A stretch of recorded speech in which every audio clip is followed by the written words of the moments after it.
여러분 반갑습니다. 반도체 오빠 전회장입니다. 항상 삼성전자 반도체만 주구장창 떠들어대고 있는데 토요일 일요일은 한번 우리 세상 돌아가는 소식도 알고 중요한 소식들 그리고 또 있어요. 우리가 긴장의 끈을 놓치면 안 된다. 진짜 그렇습니다. 새로운 소식들도 많이 있어요.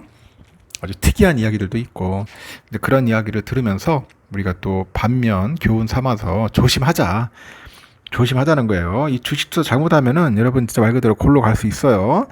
저는 그래서 주식 투자 하지 말라고 합니다. 옆에 주위에 뭐 한다고 하면은 하지 말라고 그래요. 왜? 제대로 모르잖아. 모르고 어떻게 할지도 모르고 그냥 계속 이상하게 편법, 잔머리 뭐 이런 것만 자꾸 하더라고요. 뭐 편법이라고 해보든 그 거창은 없겠지만은 엉뚱한 행동을 해요. 엉뚱한 행동. 그동안 진짜 말 그대로 뼈 빠지게 고생해가지고 돈 벌어놨더니 엉뚱한 데 한 방에 그냥 꼬라박고 돈 날리는 분들이 많아요. 응? 그리고 멘탈 관리도 안 돼. 좀 오르면 좋지. 막 모든 걸 다 가진 것처럼 내 세상이라고 생각하는데 주가 빠지면은 그때부터 이제 뭐 울상은 기본이고 이제 세상 망할 듯이 5만 이상 다 찡그리면서 다른 사람까지 옆에 있는 사람까지도 피해 주더라는 거죠. 그래서 주식 투자 함부로 하는 게 아닙니다. 정하고 싶으면은 공부 좀 해서 그냥 조금씩 한 주씩 이렇게 한번 해보는 식으로 하는 것도 나쁘지 않다고 하는데 하여튼 준비되어 있지 않으면 안 하는 게 좋습니다. 절대 하지 마십시오. 그 남의 떡이 커 보인다고 해서 자꾸 보면은 비교를 하더라고. 우리 사람이 자꾸 비교를 하다 보니까 이게 망가지더라고. 그냥 내 거만 잘 사고 내 갈 길만 가면 되는데 이상하게 어딘 거 들어가지고 저 사람은 뭐 투자를 했는데 뭐 대박을 쳤니 뭐 따상을 했니 100% 먹었니 뭐 템버거 갔니 그런 소리 들으니까 내 자신을 자꾸 초라하게 만들고 이상하게 만들어요. 응? 완전 밑바닥까지 만들더라고. 이제 그러면 사람이 이제 도는 거야. 순간 돌아가지고 꼭지 돌고 이제 뇌동매매하고 엉뚱한 데 또 투자하고 거기서 이제 가는 거죠. 골로 가기 시작하는 거죠. 하여튼 늦지 않았어요. 지금이라 늦지 않았으니까 주식 투자 안 맞는 분들은 빨리 때려치고 그만두시길 바랍니다. 중국 이야기인데 중국도 아주 골 때리는 동네예요. 여기 중국에서는 통계 자료 검색이나 이 사진 촬영 이것까지도 단속 대상이 될 수 있어요. 통계 자료 검색. 이게 뭐냐면 고강도 반간첩법이야. 반간첩법. 이 방첩법이라고 하는데 이게 이제 1일날 발효가 됐습니다. 이 잘못하면은 결국 간첩으로 몰릴 수 있는 거야. 이 방첩법에 의해서. 이 국가안보 및 이익이라는 모호한 기준 그리고 중국 당국의 자의적인 법 집행 가능성 때문에 그런 거지 외국인들의 중국 내 활동이 크게 위축될 거다 그런 겁니다. 그래서 혹시라도 외국 나가가지고 엉뚱한 했다가는 큰일 납니다 진짜. 중국 애들은 아주 얘들은 지들이 말이 법이에요.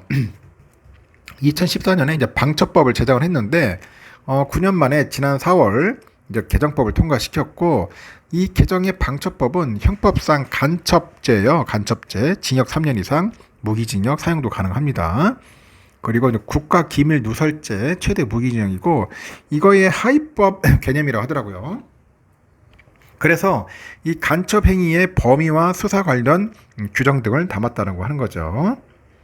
아주 무서운 법입니다. 이 간첩 행위의 대상으로 기존 국가기밀에 국가 안보와 이익을 추가한 것이 개정된 반간첩법의 주된 논쟁거리인데 국가안보와 이익에 관련한 문건, 뭐 데이터 등에 대한 정탐, 취득, 매수, 불법 이런 제공을 간첩 행위로 규정을 했어요. 또 국가기관 기밀 관련 부처, 핵심 정보 기반 시설 등에 대해서 이 촬영과 사이버 공격 등을 간첩 행위로 본 부분도 논란이라고 하더라고요. 중국의 그 공안 당국이 특정 행위를 안보나 국익과 관련 있다고 자의적으로 판단할 수 있을 만큼 이 자칫 잘못하면은 아주 골 때리는 이제 일들이 발생하겠죠. 내가 볼 때는 그리고 결국 뭐냐 그 귀에 걸면 귀걸이고 코에 걸면 코걸이에요. 결국은 그렇게 되는 겁니다. 기업가나 뭐 주재원, 유학생 등 중국 내 외국인들 그리고 외국인과 자주 교류하는 그 중국인은 그 외국의 비밀을 넘기려는 의도가 없더라도 이 중국 내 정보나 통계 등을 검색 저장하거나 주고받을 때 문제가 될 소지를 의식하지 않을 수밖에 없겠죠. 이 개정 방첩법은 또 간첩 혐의 관련 행정처분을 강화해서 특정인의 행위가 형법상 간첩죄 수준에 미달하더라도 최장 37일에 달하는 행정구류를 부과해서 사실상 처벌할 수 있도록 했고, 아울러서 제3국을 겨냥한 간첩 활동이 중국의 국가안보를 위협하는 경우에도 반간첩법을 적용할 수 있습니다. 예컨대 북한 관련 첩보 활동도 중국의 방첩법으로 처벌할 수 있다. 뭐 그런 의미죠. 중국 내에선 개정 방첩법이 큰 이슈가 되지 않고 있다고 하는데, 중국 내에서는 관영 매체들이 개정법에 모든 중국 국민에게 스파이 행위를 신고해야 한다는 의무가 있음을 알리는 수준인데, 그러나 중국과 관계가 껄끄러운 그 한미일 등은 법 시행을 자국민 보호와 관련한 중요 사안으로 보고 동향을 주시하고 있어요. 예의주시하고 있습니다. 그 주중에 한국 대사관 지난달 26일 중국의 국가안보 이익과 관련 자료, 지도, 사진, 통계 자료 등을 인터넷에서 검색하거나 스마트폰이나 노트북 등에 저장하는 행위, 군사시설 등 보안 통제구역 인접지역에서 촬영, 시위 현장, 방문, 촬영, 중국인에 대한 포교, 야외 선교 등에 유의해달라고 공지를 했네요. 미국의 국가정보국 DNI 산하에 국가방첩안보센터가 23일 공지에서 개정된 중국의 반간첩법의 스파이 행위 국가 요건이 구성 요건이 모호하고 기업 자료에 대한 당국의 접근과 통제가 개정 전에 비해서 훨씬 용이하게 돼 있어서 정상적인 영업 경영 활동도 범죄 행위로 바뀔 가능성이 있다고 합니다. 이 간첩 혐의로 자국민이 그 중국 당국에 체포된 전례가 많은 일본도 경계심을 높이고 있더라. 그 혼마 네스로 중국 주재 일본 상공회의소 회장은 교토통신에 중국 시장에서의 예측 가능성, 공정성, 투명성이 유지되는지 여부가 큰 우려사항이다. 2014년에 중국에서 반간첩법이 처음 시행된 이후 간첩활동에 연루된 혐의로 구금된 일본인이 17명이래요. 5명은 현재도 구금 상태에 이른다. 이렇습니다. 아주 골 때린 나라야. 그래서 방첩법은 중국 내 기업 활동에도 상당한 제약이 될 전망이라고 합니다.